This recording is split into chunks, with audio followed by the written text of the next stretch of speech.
Now, last week, Tuesday, National Flour Mills announced it would be raising its wholesale prices of flour by 33% and suggested retail price by 28%. Now, the increase represented the second time since January the majority state-owned company raised their prices. Then, yesterday, Monday, private manufacturer Nutrimix Flour Mills, Nutrimix actually, implemented a 10 to 33% hike on their prices of its Country Pride and Nutrimix premium grade brands. And to talk more about this and the effect it can have on customers' spending is President of the Supermarket Association of Trinidad and Tobago, Mr. Rajiv Diptee. Mr. Diptee, good morning. Thank you so much for joining us on Now. Hi, good morning, Kimberly. Good morning, Rocus, and good morning, Trinidad and Tobago. So, Mr. Diptee, I mean, this is the second increase that we've been seeing, at least from NFM since January. I mean, do you think the increase was warranted at this time? We have been hearing about the conflict in Ukraine. We have been hearing about the shipping costs. But of course, we are coming out of COVID-19 and, the economic challenges that we're facing. Do you think it was warranted at this time? Well, certainly, Kimberly, there have been a confluence of factors, as you've pointed out, that have contributed to this situation. Now, we would have noted that there have been several price increases outside of flour. Where flour is concerned, we've had the high shipping costs where fuel has gone up, and that has contributed significantly to shipping. There have been container costs, which, for context, in October 2019, a container would have cost about $3,500 US. Today, it costs $20,000 US, the same container. And then we've had spiraling increases in the cost of wheat, a significant input into the manufacture of flour by both National Flour Mills and Nutrimix. Could NFM have held off at a time like this? It's a good question. Now, it's really one that the state would have to answer, because I still think that it's something that could have been looked at. NFM in 2020 would have declared a significant profit. However, last year, I think their profits would have been very, very low, and that they would have had to look very closely at their business model as they continue to diversify their streams of revenue. However, in the interest of the nation, perhaps it could have been something that, because the price increase, this is a good example of how the price increases come to the supermarkets, because they are exogenous. They are not the supermarkets sending up the prices. It's very much a case of suppliers passing on the price increases as they themselves have to absorb these costs where they come, because it's very much important to know that as an import-dependent nation, these things are happening all the time. We're seeing them with a lot of other items. However, flour as a core household staple and something that is going to directly affect everyone is something that perhaps National Flour Mills and the state could have looked at this time. But Mr. Diptee, in that same vein, for example, I know that NFM was suggesting that the retail price is 28%. Of course, some supermarkets are not increasing at the 28%, but what consumers have been noticing is that they've been shifting that cost to other products. So how do you respond to that? That's an unfair assertion, especially when you have such a large manufacturer passing on such a large increase to customers. And then the supermarkets are low-hanging fruit when you want to play the blame game, because it's very easy to do that. You're passing on a 33% increase to stores, and then you want to say that it's not us, it's the stores. That's in my opinion fairly absurd when you consider who is passing on the cost. And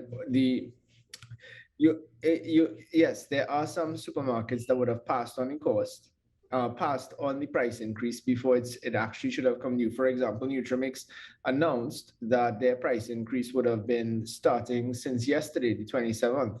However, they didn't make any deliveries during the duration of the last week. So, and it's something that we would have seen major warehouses of goods, large entities, raising the prices. So is it really the small supermarkets or the major players in this country who, in some cases, the money doesn't even stay here? Who is passing on these price increases? And at the end of the day, these supermarkets are buying from suppliers, importers of goods who are bringing in products at higher prices and then passing that on. So if it is that we're going to be looking at these stores, then maybe we should be looking at some of these suppliers, some of these manufacturers, some of these mega warehouse retailers, because to me that it's fairly absurd to look at it like that.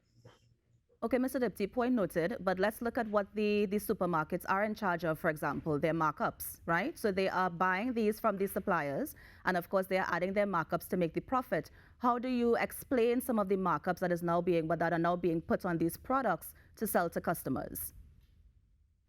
The same way that NFM says it needs to apply a markup to stay in business. In the press release that NFM put out, they said they're in the business of making a profit. And I noted that in the last line. So if it is that National Flour Mills is saying it's in the business of making a profit, is it now trying to dictate margins to tell small businesses, because it's small corner shops and small parlors and small supermarkets that are selling the flour? Everybody in the nation is selling the flour. Are you telling them that you want to dictate their margins because you have to make a profit? To me, that is very disingenuous when you consider that the state has an obligation to ensure that everyone has access to household items such as flour. So I think that this conversation has really gone in the wrong direction when we're looking at who it is that are passing on the markups. There's no price gouging going on, Kimberly. I'll tell you that, because there are many stores, many options for customers. They can go to the corner shop.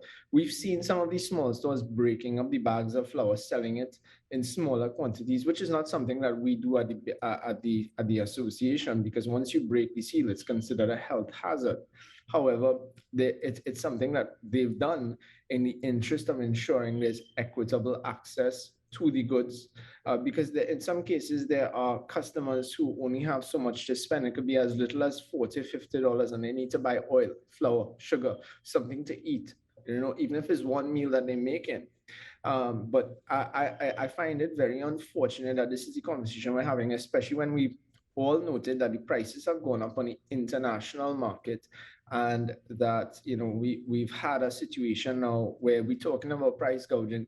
But that's something that simply can't happen in today's environment, because, okay, let's say, for example, it actually did at a major institutional supermarket, that they would go through such an ordeal on social media that they just don't want that episode. They want, the whole business model of supermarkets is based around customer retention. We don't want a sale today. We want a sale tomorrow also. We want you come back inside the store to buy the deals that we put out, to engage in the promotions that we have. So we're not just going to take advantage of something as flour. We have up to tens of thousands of items inside the store that we want to push sales on. So against that context, I can really appreciate that this argument is moot from that perspective. Now, Mr. Diptee, so then what is the conversation that we should be having? Isn't that we should be having the conversation about alternative types of flour? I know a lot of people have been talking about having those root crop types in terms of the cassava flour and the sweet potato flour. Or are we also thinking that maybe those smaller bakeries and those corner shops, as you mentioned, may get some business now? My frank opinion, Kimberly, is that wheat flour remains the most accessible to the nation. It's the cheapest flour still. The alternatives are very expensive. Wheat flour is something that's still enjoyed by all households. Even in the villages, flour porridge is still a popular thing, with the households, for the children.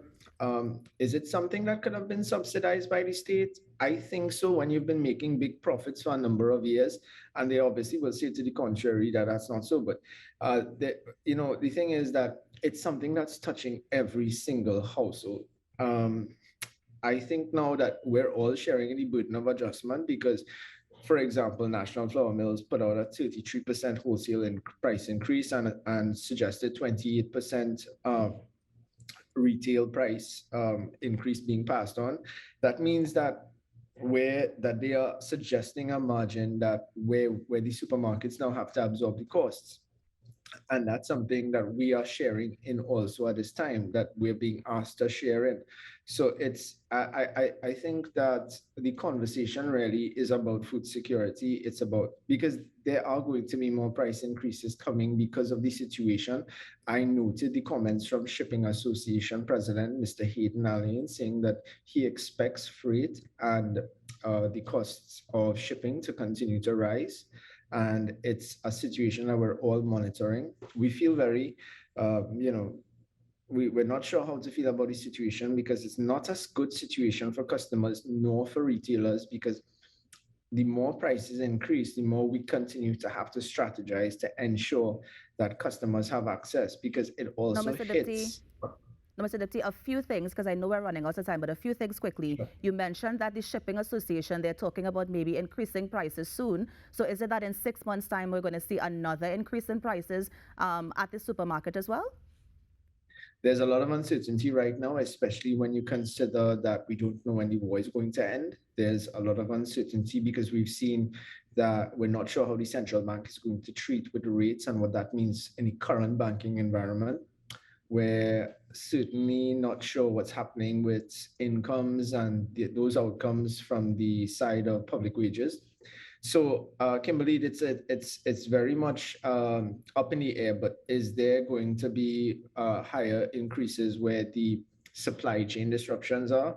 It's very possible given the now to medium term outlook. Right. And I was reading that you said that while it's a good time to look at flour alternatives, policy and regulation were needed to ensure its affordability to underprivileged families. Quickly, can you expand on that a bit? Sure, getting into the agricultural circuit, Kimberly, is something where I've had a lot of complaints about farmers about things like predial larceny. There's not a lot of fines, there's not a lot of incentives, there's not a lot of, it's very much a capital intensive area.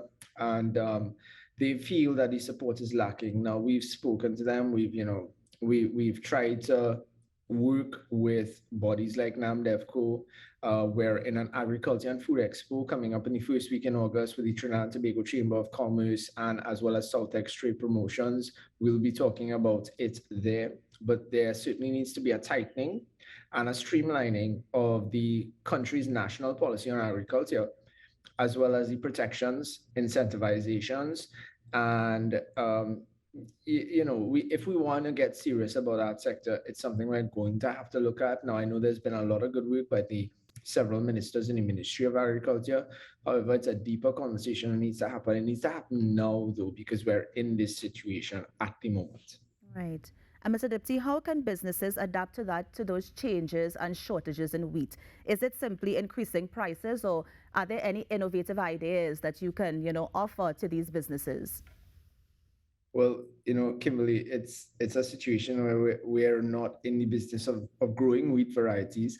I've heard talk that in Guyana, as a result of that memorandum of understanding that was signed by our both heads of state, that it's a possibility we could look to Guyana to grow wheat varieties, as long as we're buying the wheat, which in itself is the major input into the production of flour. The wheat itself is going to be the big thing. Is it that we're going to ask I think that the national sentiment is going to be they're going to continue to consume flour. It's such a household staple. It cannot be underscored. And it's something that's going to just, we're going to have to take some time either to continue to consume it or to shift our tastes accordingly. Now, Mr. Diptee, finally, I mean, from where you sit, do you ever see, or have you ever experienced a reversal of these prices? So let's say a year, 2 years from now, let's say the economy stabilizes. Can we see a reverse of what we're experiencing now, or will these prices always remain and continue to climb higher? Typically in our industry, Kimberly, we do not see prices going down. We see them holding. And, this has been a situation that has developed from 2020 with the emergence of COVID-19 and with all the pressures that are exogenous and shifting right now. We don't feel that this will be a situation. They've been describing this as the new normal. And I think that certainly these high commodity prices perhaps are something that are not going to stick if we get a reversal in the fortunes where the war is concerned in particular, because I think that's the major factor that everyone's thinking about right now. As long as that war persists, the breadbasket of Europe, which is Ukraine, is under threat. And that's something that we're going to have to look at. Now, if that was to stop, we certainly have, or perhaps other producers emerge, then we're going to see a situation where we can find stabilization of prices and then perhaps a situation where prices can level off. I think that's what we have to work toward. Nice. Well, Mr. Diptee, I mean, thank you so much for coming on the Now Morning Show and just sharing your thoughts on what's happening with our food prices. I'm taking note of what you said with that shipping cost because I'm kind of anticipating maybe another increase at the end of the year, but I don't want to talk too soon yet. So I'll keep monitoring it from here as a consumer, of course. Final word, one thing I took away from the press release that the National Farmers put out is that they said they do have enough cover for the remainder of 2022. Yes, So I'm hoping that it means no more price increases for 2022. So yes, that, we can. but thank you, and thank you to Rokas and the team. Have a good one, Trinidad and Tobago. Thank you, Mr. Diptee. Have a good one. And that was Mr. Rajiv Diptee, the president of the Supermarket Association of Trinidad and Tobago, just sharing his thoughts on the recent flour increases and, of course, the extended prices increase in our food bills at the supermarket.